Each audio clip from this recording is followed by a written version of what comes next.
What's going on, everybody? Welcome to the Gin College Podcast. I'm your host, John J. II, here with two of our college sports insiders, Chuck Parker and Cody Almasy. Cody, I'll start with you. How you guys doing? How you guys feeling today? Got a lot of stuff to cover. How you guys feeling today? Yeah, I'm feeling great, man. We got a full roster tonight. That's always a good feeling, special occasion. And just ready to talk about week 7. It was a great week 7. Really captivated everything we love about the sport, from upsets to field storming, and field goal posts ending up in the river. So lots to talk about. Chuck, how you doing, buddy? Fantastic. Just ready to talk some ball. Cody said it all. Let's get into it. Yeah, man, let's get right into it. So, yeah, obviously, Cody, like you mentioned, storming the field, 100,000 students plus rushing the field in that Tennessee-Alabama game. Huge win for the VOLS.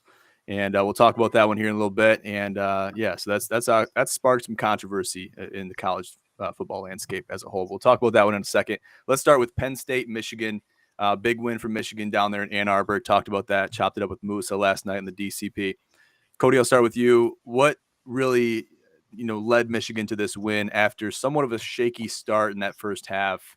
And that left a lot of doubt, I think, in Michigan fans' minds. Like, okay, where are we going here? How is this game going to end up? How are we going to finish up this game? What did they have to do to change and flip the script going into this second half? Yeah, it was they really stuck to the script that they've been going with all year, kind of starting slow and conservatively, maybe not the prettiest score at halftime, but then just come out, take care of business. And yeah, 6-0 now, 7-0, and looking great. 418 yards on the ground. It was really just overcoming that double doink pick six that J.J. McCarthy threw. Very unfortunate. But besides that, Michigan was really in control of this game. Besides that interception and Sean Clifford getting loose for 62 yards on a scramble, there was not much signs of offensive life from James Franklin's team there. So I loved what I seen from Michigan. Great win, statement win. Something you'll never see in Ann Arbor is fans storming the field. I'll tell you that right now. It will not be allowed. It's just a different kind of ball game up here. And just one quote that I want to say before we get away from this game is James Franklin about his own team. Everyone thinks they're Aaron Donald now, and they're not. You're hanging your own guys out there to dry. He was lamenting his defensive line size and inability to stop Michigan's run game. And just a tough look for James Franklin on Saturday. Yeah, it didn't look good. Chuck, what are your takeaways from this game? Obviously, we're kind of informed. Now we're college sports insiders, right? All of us are. I mean, I can say that confidently. But this is kind of a unique perspective because this is the first time we've all three done this, and it's usually me against me. I say against me as a State fan. Cody's a Michigan fan. Chuck's a State fan. Used to be my neighbor out there in East Lansing. So it's a little bit different dynamic, but we still got to cover these games, and we enjoy doing it. We love covering games that even the teams we're not super big fans of. We cover the games. We cover them for the facts and for the people. So let me just ask you, what are your takeaways from this game? Obviously, Michigan coming out with a statement win, and they're facing our Spartans here in a couple weeks. How do you feel about the state of Michigan right now? I'm going to go against two things both you said. One, they do storm the field down there. We all remember what happened in Ohio State last year. I've never seen more people. Oh, you're right. Yeah, that's true. Second, yeah. I don't think Michigan fans were even worried. I don't think they were worried at halftime. You watch that game and Penn State has the lead. It's close at halftime. They shouldn't have been. It took 2 fluke plays, and he said stick to the script. Michigan, I think Jim Harbaugh's fatal flaw in the first part of his tenure was sticking to the script. He was never going to change it. They were going to play their way. That's how they ended up in losing the big games, because his unwillingness to change. But now he's found the script that works. They're gonna run the ball down your throat until the score ends up what it is. So Michigan looks good. I mean, I hate to say it, but they can just run the ball at will.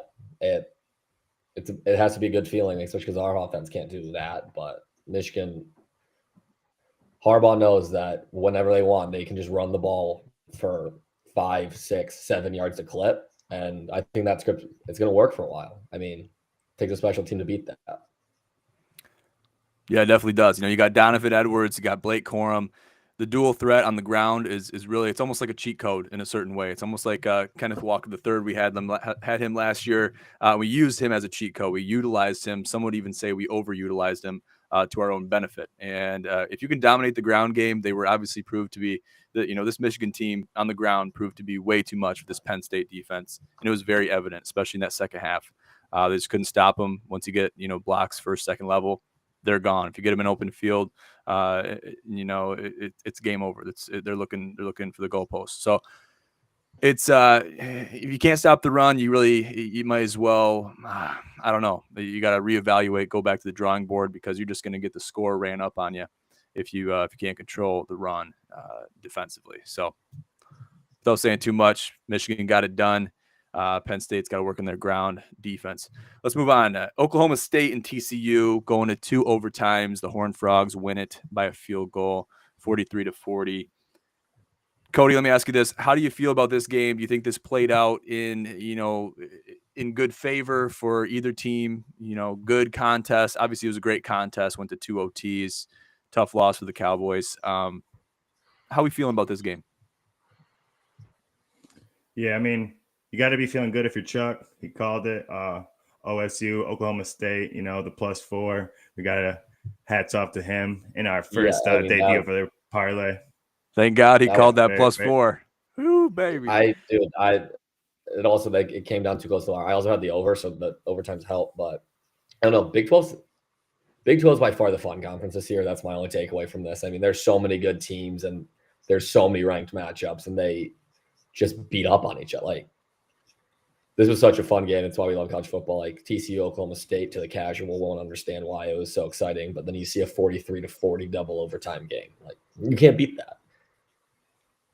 You sure yeah, especially when you think about where TCU last year, this game, TCU lost 63-17. So to right that ship and get that camel off your back, and really Max Duggan and that team, man, what a great feeling to get that win, especially coming from last year. And now they have the Big 12 driver's seat. It's in their control. They control their own destiny. They have a big test this week coming up. But yeah, like you said, Big 12, it's just a treat this year. It's awesome to watch every week. Yeah, it is. In that same vein, let's talk about the Big 12 standings. So looking at TCU and the Horned Frogs, especially after this win against the Cowboys, they sit at the top of the Big 12 with Kansas State and Texas behind them. Oklahoma State drops to 4, while Kansas is at 5, West Virginia at 6, Baylor at 7, Texas Tech at 8, and OU at 9, and Iowa State at 10. Do we think that these rankings, I call it the Big 10 AP, or Big 12 AP rather, do we think that these are appropriate, or do we think that there should be some shifting involved? Cody, I'll start with you. I think these are actually just how I actually stand right now. There's no bias to it, but there's a lot to be determined as number 8 TCU plays number 17 Kansas State this weekend, and Texas comes to town, or they go to Texas rather, in a few weeks. So there's a lot to be determined, and there's going to be lots of teams with a loss to sneak into the back door through the championship, because the way they got it set up, it's not independence like the Big 10. It's just a free-for-all out there, 2 best teams. So kind of wish it was like that. Go ahead, Chuck. I think it'll end up being like that in most conferences. I know the Pac-12 went to that too, but I think odds-on favorite right now is Texas. I think everybody loves with Quinn Ewers coming back. I think Big 12, I mean, they've basically one shot at the playoff now until TCU runs the table. I don't know if that's how it's going to go. I think you're going to see 1-2 loss teams playing in their conference, but we just have to enjoy it. I think Oklahoma State's not even out of it too. It's a lot. I think Spencer Sanders picked up an injury, but I mean, there's 4 teams that can win this, and also Kansas is still in there. Oklahoma's going to do. I think Oklahoma will figure themselves out at some point and do just a great upset. But it's just going to be fun to watch. It's something you can't really predict. Like, you can put your best knowledge at it, but nobody knows what the Big 12 is going to do this year. Yeah, it's kind of up in the air, like you said, and in this we can see a lot of shifting here. within the next couple weeks. That's a small time frame, a lot of movement. For the most part, it's wide open. You see a couple teams right there, conference-wise, Kansas State, TCU, kind of holding the rope and becoming the ones that are leading the pack in the Big 12. But anything can change, and they can get dethroned at any moment. And they're both teams that are proving their dominance, but you never know. We've seen teams that we thought could never be beat get beat, and it's just how it works. It's college football, college sports as a whole. It's a beautiful thing. So we'll have to see. What do you guys think about the Big Ten? So I know we kind of, it's like we're inviting everybody in their brother into this conference, which is the Big Ten. Do you think that it would work as a non-divisional conference where you just have a standings where it's just, you're going to have some anomalies. You're going to have, the good teams are going to rise to the top. The shit teams are going to rise, fall to the bottom. Do you think that it's better in the divisional, the East and West system, or do you think it could work, just one division? What do you think? With the adding teams, I don't know how it's going to work, but currently the Big Ten East and West need to be blown into the sun. I mean, Illinois is somehow good, but I mean, they're going to have to go play Michigan or Ohio State. I think personally it'll be Ohio State, but like the Big Ten championship game realistically is going to be played 2 weeks before it is when Michigan plays Ohio State again. I think that's what we're tracking to. Nobody in the West stands a chance, but I like the way this systems are working. Get the two best teams, they deserve it, and get off from there. What about you, Cody? Yeah, I'm right there with you. There with you. I mean, it's just one-sided. Every year it feels like the West is just waiting to play Ohio State, essentially. You know what I'm saying? I know last year was different, but yeah, Wisconsin has had a few moments, but they're usually waning and don't last for long. So I'm all with blowing the divisions into the sun as well. Yeah, it's an interesting concept, especially when it was introduced. It was kind of it was something that was new. I mean, that's within our lifetime. I don't know the exact year that they made that shift, but it was an interesting dynamic. I think it was the same year that Nebraska, Rutgers, and maybe a few others joined the Big Ten. It was kind of, since we're incurring this amount of teams, it's more than 10 teams, right? We're gonna split off into divisions, and it seemed to work, but there's obviously flaws to any dynamic shift that you have, especially when it comes to conferences. So we'll be looking at that one a lot more, and that's going to affect the game of football and basketball going forward forever. So, and especially with teams on the West Coast potentially even joining the Big Ten, which we've heard rumors about. And I think that's actually going to happen. Is that a rumor or is that confirmed?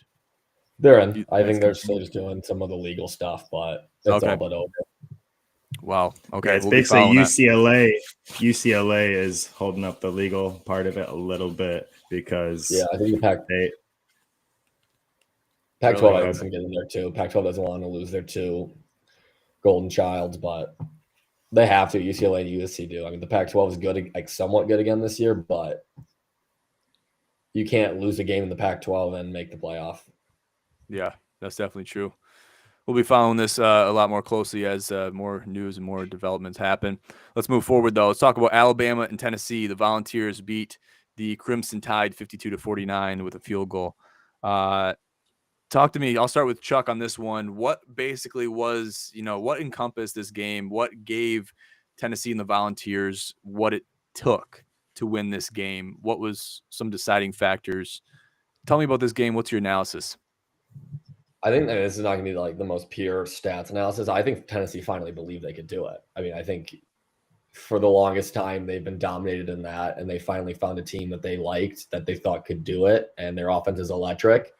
And you don't see many teams win a shootout against Alabama. I think Tennessee they have a great team. They've built something great there. And I mean, all the pictures, all the videos, even pregame, like they knew it was the biggest game that's been played there in probably since 1998. So they were ready. The fans were ready. I was an idiot. I was like Bama minus 7.5. It's still Alabama. And this is not the same Alabama that we've seen. Saban's teams normally don't get 52 in away stadium, but like all credit to Tennessee. I think they're a real force. It's gonna be really interesting to see how the SEC shakes out. They have kind of an easier schedule, then they've got a giant game against Georgia. So all props to Tennessee. It'll be really interesting just to see how they finish the season out. Definitely. Cody, what do you think? Yeah, man, that game really was just something to behold. Really encompassed everything I love about the sport. Had my attention from start to finish. And yeah, you want to give all credit to Tennessee, but this, like Chuck said, there's something going on with this Alabama team. You can see it in their post-game pressers, man. Nick Saban said that his team didn't chant as they came out onto the field, which they do every single time. And he's like, "What's going on, man? You're not chanting." So he knew something was up. And then watch Will Anderson interviews before the game and watch them after the game. It doesn't even look like the same person, man. He was shook. He's talking about anxiety. That dude is not a dude who experiences much anxiety, and that crowd at Neyland Stadium had him shooketh. The defense was shooketh. They didn't know what to do. And yeah, 52 points. That is un-Alabama like. 1907 is the last time anything like that happened. And watch out for Hendon Hooker, man. We've been talking about him all year long. He's now second in the Heisman odds at plus 450 behind CJ Stroud, the betting favorite. And yeah, he gets a shot of gin for his performance. John, you can go over the statistics for us, but yeah, caps off. Yep, Hendon Hooker does it again, moving up in the Heisman ranks. Drove the Vols 45 yards in 13 seconds to set up the winning 40-yard field goal by Chase McGrath.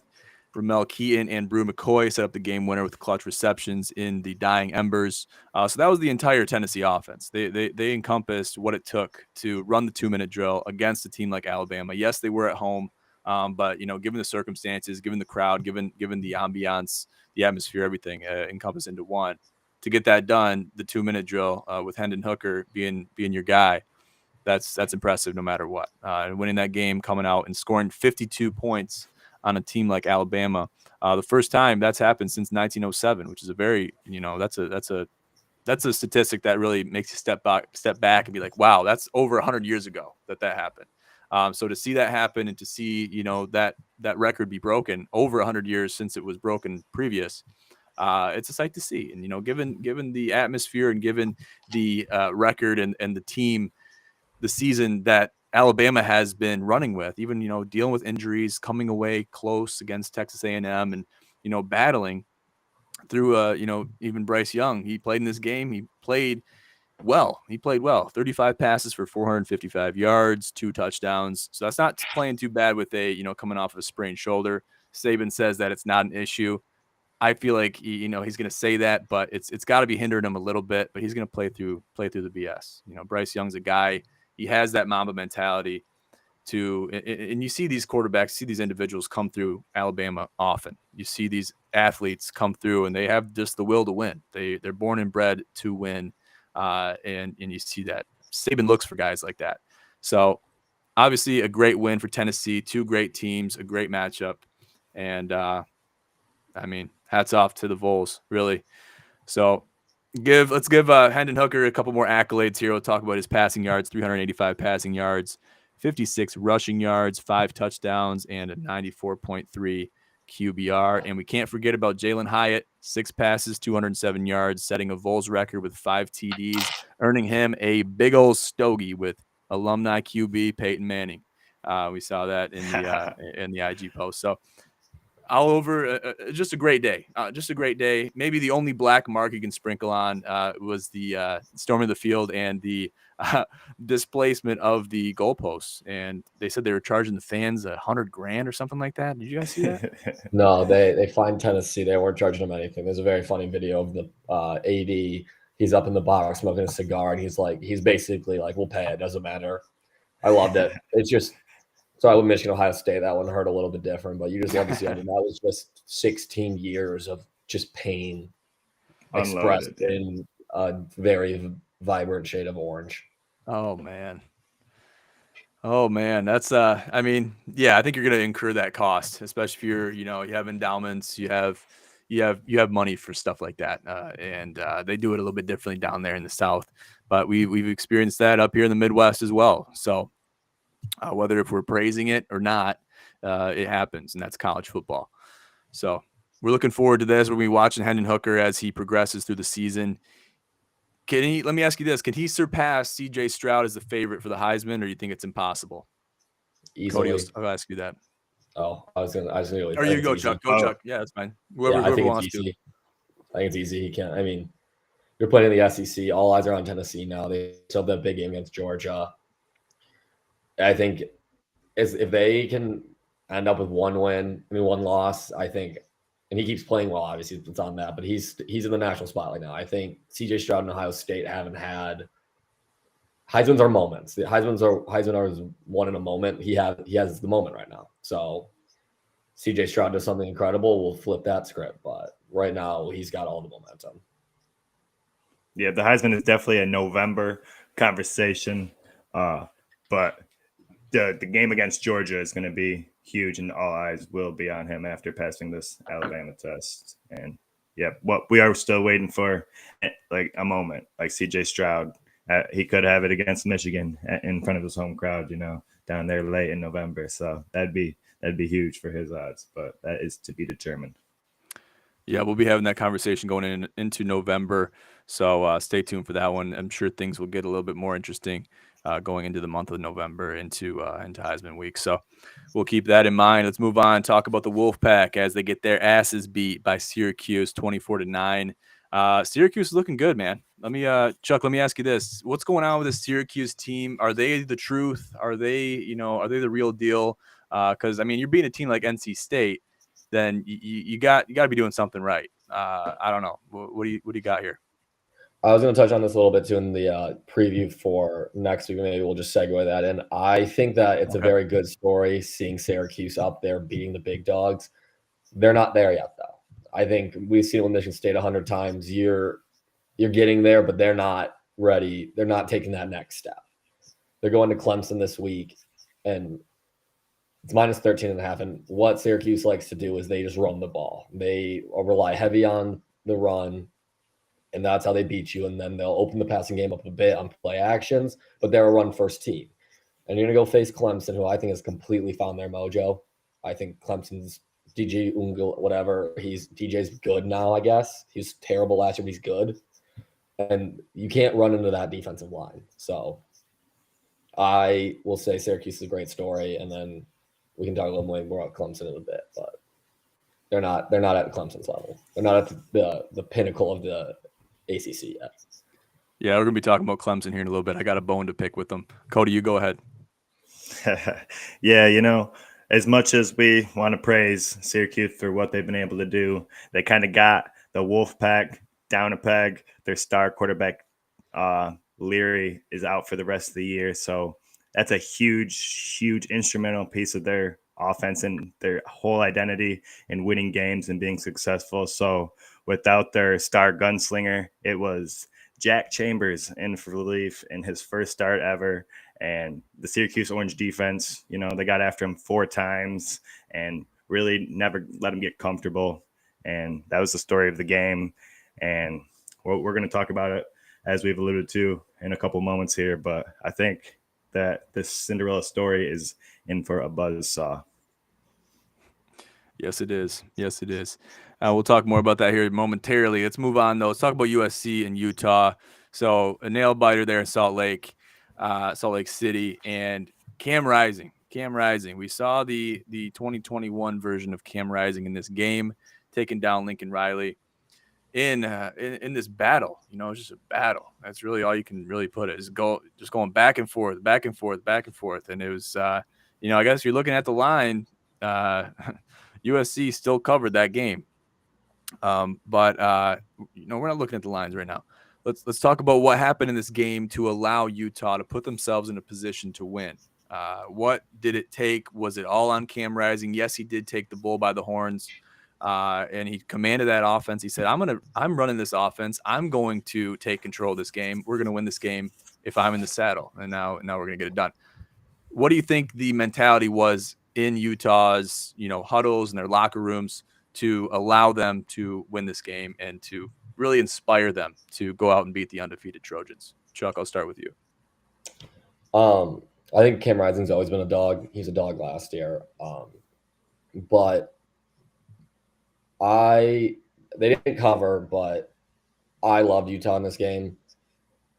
Utah plays man football. Lincoln Riley does not. That's what it comes down to. That Cam Rising had his day, but they feast on no Lincoln Riley team is yet to show us that they can go hit somebody and win like the line of scrimmage battles. And that's what happened. You went into Utah at night, which I think is probably one of the hardest places to play in the country, and they got outmanned. I think it's as simple as that. Cody, what do you think, man? Yeah, we're giving Cam Rising a shot for his five touchdown performance, 3 on the ground.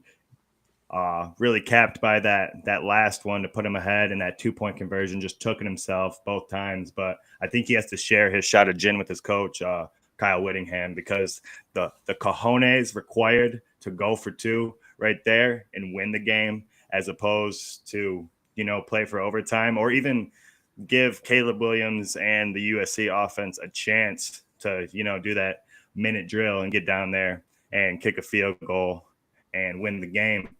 That takes a lot, and that just, man, that was some balls. I had the USC money line, which really would have made me some money, finished a 3-leg parlay, but I couldn't even be mad at that because it was just such a great game. And yeah, I love man football. That's what I am about. I think Chuck said it perfectly, and I love to see Lincoln Riley take one on the chest like that, man. Beautiful thing. Yeah, I mean, that's a tough game to pick. I mean, you can call that a trap game beforehand, and you can see it play out to fruition afterwards with that final score. You got 2 teams. Obviously, Utah's fallen on some hard times, losing to some teams that they shouldn't have lost to, i.e. Florida, and things of that nature, and they had a shaky start. USC's been mostly flawless this entire year, so I can see USC being a, maybe not an obvious pick, but if you had to tip the balance going into this game, you could definitely assume and predict USC to win this game, and they almost did. It came down to that. So either way, I want to say that Utah didn't leave them enough time to go down there and make that last drive happen. But I think they had 40 seconds when Hendon Hooker did it, and 15 with 2 timeouts. So you can't really say they didn't have enough time. That's right. So some accolades for our shot of gin winner this week. Cheers up to Cam Rising, 30 for 44, 415 yards, 11 carries for 60 yards, and 5 total touchdowns. And took it by the horns. And got it done. So hats off to Cam Rising. We've seen the 2021 version, and I was just happy with what I saw out there. It looked like a football team. He looked like a football player, and it was just a great display of the game. And that's really putting it as objectively as I can. So all good stuff, all great things, with a 92.5 QBR as well, which also has to be mentioned. So first quarterback, this is the last thing I'll say, first quarterback at Utah to throw for 400+ yards since 2005. And yeah, that's it. Got to say something about these helmets too. Got to talk about these Utah helmets. So they had 2 fallen teammates that had lost their lives, and they wore them both on each side of their helmet. That is featured on the Gin Sports Network IG. So make sure to check that out if you haven't seen that picture, that image yet. And those helmets were very cool. What did you guys think about those helmets that the Utes had? Yeah, I think they're the coolest helmets I've ever seen worn in college sports. Obviously not super traditional, but I love when teams go outside of their traditions and do something like that to tribute something like that, man. That's awesome. Yeah. It was just a great tribute. That's you see those, and then that's why college sports is different. That meant a lot for everybody in Utah, and that was a really good gesture. Yes, I agree. Moving on, let's move on to week 8. So let's kind of put week 7 the back burner for a little bit, for a quick second. Don't forget about week 7. That's going to paint the picture for a lot of these games going forward, and a lot of these seasons that these teams will be, embarking on going forward. So week 8, we kind of move on to a different era. Let's talk about this game that we just kind of alluded to a minute ago. Syracuse, Clemson, both teams undefeated, playing at Clemson. Spread -13.5. Clemson is favored. Chuck, I'll start with you. What are your predictions going into this game? How do you think Clemson's going to handle the orange? What's going on here? I will be adding, that'll be my part of the parlay, is the -13.5 for Clemson. I just don't see any way that Syracuse can be as effective as they need to be on the ground against Clemson. The problem with Clemson last year and the beginning of this year was always the offense. The defense has never been in question. They have dudes on that line that you can't run into. So I'm not expecting to be high scoring. I just can't see a point where even if Clemson starts slow, they don't figure it out and their defense keeps them in the whole time because Syracuse has to keep trying to force it down the throat and it's not going to work. Definitely. Cody, what do you think about this game? What are your takeaways early on? Yeah, I think this is an insurmountable mountain for the Syracuse Orange to climb. I think that Dabo Swinney and the Tigers, they have it figured out, especially at home. If they win this contest on Saturday, they will break the all-time record for most consecutive home wins with 38, beating Florida State's previous record, or they're tied with them right now, but the record was set in 2001 by Florida State. And they just got something going on down there in South Kakalaki. And I don't think that this Syracuse Orange team is going to be the one to dethrone it. I don't think that this Syracuse Orange defense, they've been able to hold their teams to under 2 touchdowns a game. And I don't think they're going to be able to do that against Clemson's rush attack with Will Shipley. They got Mwafa back there. And then DJ Uyunglele can always take off on you and hurt you with his legs as well. So, yeah, I think that this, like I said earlier, the Cinderella story runs into a buzzsaw in South Carolina. Yeah, I think so too. I think Clemson had their wake-up call earlier in the season against Wake Forest. That was a close game, went to OT. Obviously, they squeaked away with the dub in that game, could have ruined their season, losing to a team like Wake Forest. But they didn't. They got away with the win. And I think if they can manage that and kind of rise above from that point, we've seen a completely different Clemson Tigers team.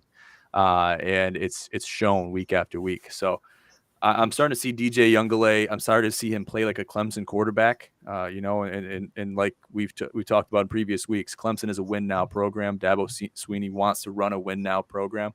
So we're going to see that play out, and you can only assume it's going to continue to play out as the season progresses. So yeah, I like Clemson here. Do we take them against the spread, or how do we feel? How do we feel about that?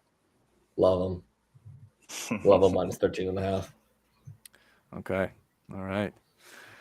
Hey, I'm going to be putting a bet out probably later this week. I'm not going to talk on that one right now. I got some more analysis on that one that I got to talk about. So let's move on. Let's just keep going rapid fire here with these Week 8 games. So let's talk about UCLA and Oregon. UCLA is the underdogs at +6, +192 money line. This was kind of a surprising one. This was a surprising spread. What do you guys think about this game? What are your takeaways? Why do you think UCLA is the underdogs? And do you think Oregon can do what it takes to cover the spread like these bookies think they can? I think they're giving a lot of credit to Oregon being at home. They have a really impressive win streak there. Personally, I think the weather's looking pretty bad for Saturday up in Oregon. So I like UCLA to stay within the number. I think their combo running of DTR and another name I can't pronounce very well. I think they're just running all over them. They might not win. I think 6 is too many points for a rainy running game. Cody, what do you think?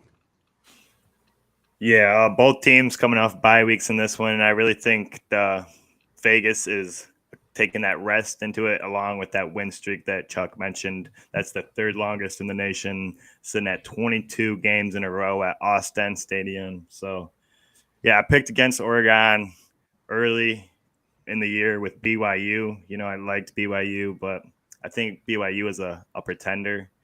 And I actually think UCLA, Dorian Thompson-Robinson, Zach Charbonnet, Jake Bobo, and some other guys over there really got that Bruins team playing with some swag, and I think they are some contenders. I think that +6 is going to be my lock for the weekend. I'm sipping that Bruins Kool-Aid right now. Love it. Yes, he is. I love the Bruins. DTR, he's playing out of his mind. And we can only expect him to continue playing that way. Obviously, Michael Penix Jr., he kind of had those first couple games where he's playing well. Everyone's believing in him, rallying behind him, and then he kind of falls off the horse, and DTR made that happen. So we got to give him, the notch above, I think. Give DTR the notch above as far as dominance in the pocket, and we'll see if he can continue that streak. Move on. Let's continue with the rapid fire. Kansas State against TCU and the Horned Frogs. TCU -3.5. 2 leaders of the Big 12. How are we feeling about these two? This game's tough. I think Vegas is telling you that they don't know what's happening. 3.5 always seems like that sort of line. I'm taking Kansas State with the points. I don't love it. I think it's going to be something like we saw in Oklahoma State TCU, and just they're going to keep it close. So I'd rather have the points than not have them. Right on. Cody, what do you got here? Yeah, first off, both these teams coming into the year, TCU's projected win total was 6.5 and Kansas State was 7. So both these teams way ahead of schedule as far as where expectations were coming into the year. And yeah, it is a tough one to pick, especially when you try to break it down. It just gets more confusing. You look at some of the games Kansas State has played recently, and they just kind of drag teams down into the mud with them. I think they won 10-9 last week against Iowa State, and TCU has been playing in games that have hit the overs almost every week so far. So it's kind of hard to read on it. I'm leaning towards TCU. I like the way that they're playing. I like the Horned Frogs coming off that big win, getting revenge against the Oklahoma State Cowboys. And I don't know about the 3.5, but I like TCU money line personally here. TCU money line. I was just going to say that. Take TCU money line. You see 3.5. If you don't get 3.5 points, don't even look at it unless you're taking that team with 3.5, because that's one of our forbidden spreads.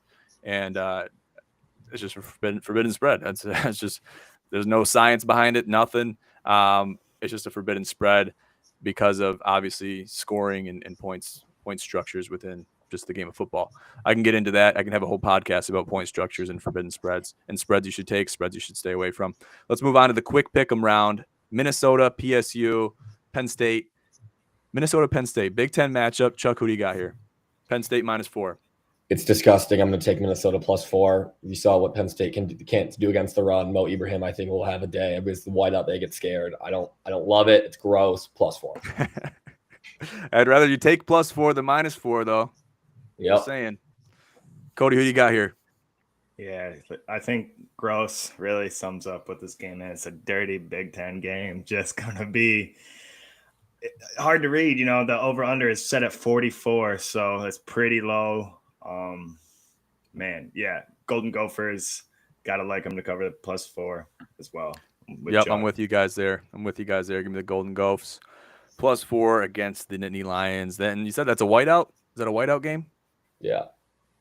I was trying to get some swag back. Gonna use the whiteout on Minnesota. Whiteout in Happy Valley. It's scary stuff. Let's move on. Ole Miss against LSU. LSU -2.5. They're favored by 2.5 here. Not a forbidden spread. Almost. It's close. Chuck, who do you got here in this game? LSU, and don't ask me why. Oh, okay. I don't know. There. And I got it. You're going to be surprised Vegas by my is begging you. They're begging you to take Ole Miss. Take LSU. They're at home. Oh, man. Cody, who do you got here? Man, I was about to say, I had to check this one Don't twice. change your mind. Don't change your mind. I'm not. I'm taking Ole Miss +2.5. To me, seems like candy from a baby. Their quarterback, kind of a question mark. Jackson Dart, not most consistent this year, but I think that they'll be able to hand the ball off enough and maybe make Daniels on the other side make a mistake or two. All right, I'm taking Ole Miss money line. Don't ask me why. Let's move on. Let's move on to Texas, Oklahoma State. Obviously, big rivalry game here. Texas -6.5. They're favored in this one, playing away at Oklahoma State. Seems like an easy pick, but I still got to ask you, Chuck, who do you got here? Over. Something Over weird 61. about that -6.5. I'll just go over. Okay, over 61. Lock it in. Cody, what do you got here? I'm telling that as well. Just think it's a good bet. Oklahoma State, not a great team on defense. And, yeah, I think Quinn Ewers is going to be able to put some points up as well. So, yeah, after seeing what Texas and the Longhorns did to the Sooners, it makes you kind of shiver in your boots a little bit about taking Oklahoma State, even with the points. So, given what they did to Oklahoma and the Sooners, Texas, that is, you're going to assume that they're going to score a lot of points in this game. So, especially if Sanders is shaking up like Chuck said, he is sustained. Might have got a little roughed up in that game against TCU. So if it's not Sanders, then you're not sure for exactly Oklahoma State. That is true. I like Oklahoma State plus 6.5. I don't have enough confirming evidence to do that. Maybe if that shifts up above 7, I might be more inclined to take it. There might be some fluctuation going into the weekend with that over/under as well. So we'll be focused on that one too. Keep an eye on that one. Mississippi State, Alabama minus 21 coming off a loss against the Vols. Chuck, who do we got here? I probably won't end up betting this. I don't. Trap game. Yeah, but it's not. Alabama needs to shellac this team. It's not a trap game. You're right. It's not a trap game. I think if you're gonna bet it, I'm not. I'd take Bama minus 21. Yeah, it's not an attractive pick because do you really want to take Alabama minus 21? Not really. Do you want to take a money line minus 1,700? Probably not. You also don't trust Mississippi State to cover the 21 either. So it's like lesser two evils. If you can choose not to bet it, I'd personally advise for that as well. Cody, what are your takeaways here? I think that it is a little large, but I'll roll with the 21 and the Tide. I think that they're going to be a little pissed off. Hopefully somebody gets the memo I sent them and includes Jahmyr Gibbs in a lot more of their offense because that man needs more touches. It's criminal. We'll have to see what happens. Moving into the Saturday parlay, I'll let everyone just explain your picks and just tell me them real quick. You don't have to get too involved. Cody, we'll start with you. What's your pick of the week and why? Going with UCLA.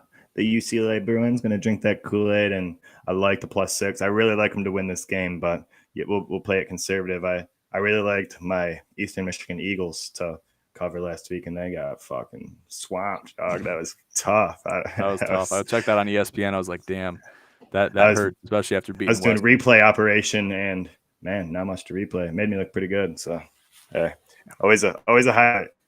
That's right. Chuck, what do you got? Clemson minus 13.5. You already heard me talk about it. They're not going to be able to run the ball. Okay, we'll see. Ole Miss money line against the LSU Tigers. Don't tell Chuck though, because he's taking LSU. We don't know why. I'll still ride. Oh, okay. All right. Hey, we'll have to see. There's going to be a lot of things that happen. I'm going to be watching that game very closely though. Jackson Dart, I think, yes, he's inconsistent, but he's also clutch in clutch moments. When duty calls, he answers. So I'm looking for him to really take control of that Ole Miss offense and really do a great job here this weekend. So we're looking forward to that. Make sure to look out for the Gin Pros playoff rankings, our own version of the AP polls. We're very excited to reintroduce that here coming up in the month of November and maybe even before that. So we're teasing around a couple different structures and settings and things like that. But we got some new individuals, some newcomers to the Gin family that are going to be introducing their own Gin Pros playoff rankings. So stay tuned for that. And I'm very excited for that. So there's going to be different ones. They're going to be comparing, contrasting. That's going to be a whole show. So we're looking forward to that. That brings us to our final statements, though, guys. Chuck, I'll start with you. What are your final statements for the people going into the weekend?